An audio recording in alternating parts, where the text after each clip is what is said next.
Salut les amis, c'est PKLN, j'espère que vous avez la forme. Aujourd'hui on va se faire une brève analyse du Bitcoin puisque l'analyse de la dernière fois est encore valable, mais on va quand même voir un petit peu où on en est. Et avant ça, si t'es pas encore abonné, bien sûr je t'invite à le faire. N'oublie pas d'activer la petite cloche pour ne pas rater les prochaines vidéos et allez, suis-moi, c'est parti.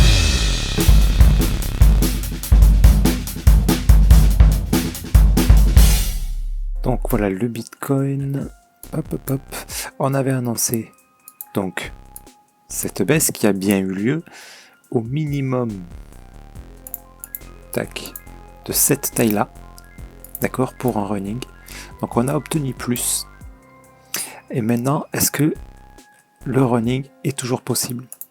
Parce que c'était, je rappelle, c'était soit un running ici, donc A, B, C, pour ensuite revenir casser le top, ou si on vient casser ce bas, c'est très probablement pour nous valider ça là, un flag baissier qui nous indiquerait de la baisse jusque là au minimum. Ok, donc dans lequel des scénarios on se trouve actuellement? Ben là c'est impossible de le dire puisque on y a cru, on a failli casser ce bas là, pour être précis, voilà. Et si vous regardez bien, on l'a pas cassé. Donc bon, très franchement, là ça sent la baisse encore, hein, puisque vu la violence du mouvement là, voilà, le plus probable c'est que ça descende. Mais techniquement, on est toujours au-dessus de ce plus haut et donc il faut être extrêmement vigilant puisque le running est toujours possible. C'est pas parce que on a eu une baisse violente que c'est forcément pour venir ici. Si on avait cassé ce bas là, j'aurais pas tenu le même discours. Mais on l'a pas cassé. Et j'ai vérifié un petit peu sur tous les exchanges, c'est pas propre à Binance. Là je le regarde sur Binance. Mais sur tous les exchanges, aucun endroit on l'a cassé. Donc le running reste possible. Ok, ça pour monter, c'est toujours possible. Par contre, est-ce que j'ai un setup d'achat là tout de suite? Parce qu'évidemment, il faut un setup d'achat. Hein. C'est-à-dire que là, par exemple, on aurait pu le tenter ici, là, on a eu un setup d'achat là. On aurait pu le tenter, mettre un break-even. Vous voyez, bon, on s'est fait sortir. Pour ceux qui l'ont fait, ils se sont fait sortir. C'est pas grave, s'il y en a un autre, on le retente. Là, clairement, il n'y en a pas pour l'instant. Peut-être en plus petite unité de temps, mais... Ouais, ah bah oui, il y en avait un là. Très très beau setup d'achat. Là, celui-là, il était... On aurait pu le prendre. Mais bon, encore une fois, on a aussi big impulsion baissière. Tac, tac, tac. Ça, c'est plutôt setup de vente.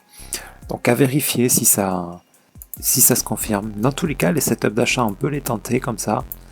Par contre, dès qu'on a obtenu la cassure du dernier plus haut dans la même unité de temps, on met un stop loss, hein, un break-even, donc un stop loss en positif, au cas où on obtienne ça, voire casser le dernier plus bas là-bas, je crois qu'il est à 20 700 et des poussières. Donc si on casse le 20 700 et quelques, là ça sera probablement pour descendre encore. Même si on obtient des petits mouvements de hausse, hein. Je rappelle que les corrections se font en général en 3 mouvements, donc ça serait un mouvement A. Je ne sais pas encore s'il est terminé, on va voir. Si ça continue à descendre, il ne sera pas terminé. Ensuite, on devrait obtenir un B et un C. Voilà, c'est très probablement ça qui devrait se produire. Bon, on va rester en 4 heures là. Tac, voilà, tout ça pour dire que c'est peut-être une structure 4 heures qui se développe, donc dans ce cas-là, ça va être plus long. Hein. A, on peut avoir un B comme ça, et C. Et après, continuer. Pour venir casser ce plus bas. Et si ça le fait comme ça en ralentissant, là ça sera excellent. Ça annoncera une fin de structure dans notre gigabase là, en daily. Voilà, parce que je rappelle qu'on a toujours là ce mouvement baissier qui semble ne pas être terminé. Donc si on a un mouvement qui ralentit comme ça serait parfait. C'est pas dit qu'on l'obtienne. Donc on suit toujours la tendance. Hein. Donc la tendance ici, on avait une tendance haussière là en 4 heures. Ici, voilà des bas de plus en plus hauts et des hauts de plus en plus hauts. Là ah ben si, c'est toujours le cas. C'est toujours le cas, je suis con, puisqu'on n'a toujours pas cassé le plus bas. Donc voilà, on est toujours sur une tendance haussière quand même. Hein. Donc on reste méfiant, puisque c'est encore quand même assez probable qu'on continue de monter. Même si c'est pour nous donner un A, B, C. Voilà, si on obtient ça, par contre, là, la tendance s'inverse, et là, il y a des probabilités qu'on obtienne ça. Ok? Donc, Voilà, toujours tendance haussière, mais alors par contre elle est faiblarde là, avec un gros mouvement baissier, donc c'est dangereux. Moi, là, je fais rien. Je vous explique ma stratégie, c'est soit j'attends que ça casse ici, et puis après j'attendrai encore que ça descende, et je rechargerai, je referai du DCA, soit une impulsion, voilà, vraiment un vrai signal haussier pour tenter éventuellement le running ici, pour venir encore une fois casser ce plus haut. À la cassure de ce plus haut, je ferai encore très attention puisque c'est encore probable qu'on obtienne ça. Tout dépend de comment il casse ce plus haut. Je répète, je crois que je l'ai dit déjà dans la dernière vidéo, si le casse, on va essayer d'être le plus clair possible, s'il vient comme ça, il corrige, boum, hop, vous voyez, le mouvement s'essouffle, ça monte difficilement et ça le casse difficilement. Là, je surveillerai les setups de vente pour éventuellement vendre et racheter plus bas, parce que ça sera vraiment très probable qu'on vienne casser ce plus bas. Maintenant, s'il nous fait boom, big impulsion, correction, bim, big impulsion, correction, là clairement, on pourra tirer une croix sur le mouvement baissier que j'attendais là. Mais bon, ça s'est toujours pas produit ça, donc pour l'instant, je privilégie quand même le scénario où on devrait revenir ici. Par contre, peut-être pas tout de suite. Là, on se méfie toujours du running. Peut-être qu'on va monter pour ensuite redescendre. Ok ? Mais voilà, on reste méfiant. On n'achète pas confiant là. Enfin, moi j'ai acheté un petit peu, mais toujours dans le mode DCA. Ok, parce que j'ai quasiment tout vendu ici. Donc là, j'ai racheté au cas où. Et je garde bien sûr des liquidités pour acheter si ça descend. Et maintenant, si ça vient casser le top et que j'ai un setup de vente, là je tenterai peut-être un sell. Mais je tente surtout pas un sell ici. Après une correction comme ça, on peut obtenir un B comme ça avant de descendre.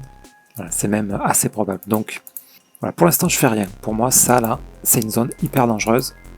On a tout autant de sens de monter que de descendre, donc je fais rien, j'attends, tout simplement. Ok, voilà pour ma strat. Après, à vous de voir les setups que vous voulez tenter. Les setups d'achat peuvent se tenter comme les setups de vente là. C'est voilà.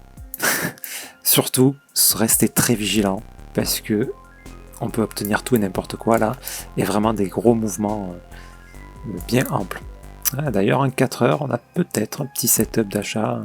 Là, un petit flag qui se dessine, si on a ça. Tant qu'il casse pas ce plus bas, ça peut nous indiquer de la hausse jusque là. Donc ça serait plutôt du 1 heure, en 4 heures là. Ouais, tant qu'on casse pas ce plus bas là, ça peut. Mais attention, parce que pour l'instant, on a correction, chute, correction. Il y a des chances qu'on descende un peu pour remonter, descendre. Si le mouvement s'essouffle vraiment sans casser ce plus bas, il y a peut-être moyen qu'on revienne à stop là. Donc voilà, les setups peuvent se tenter.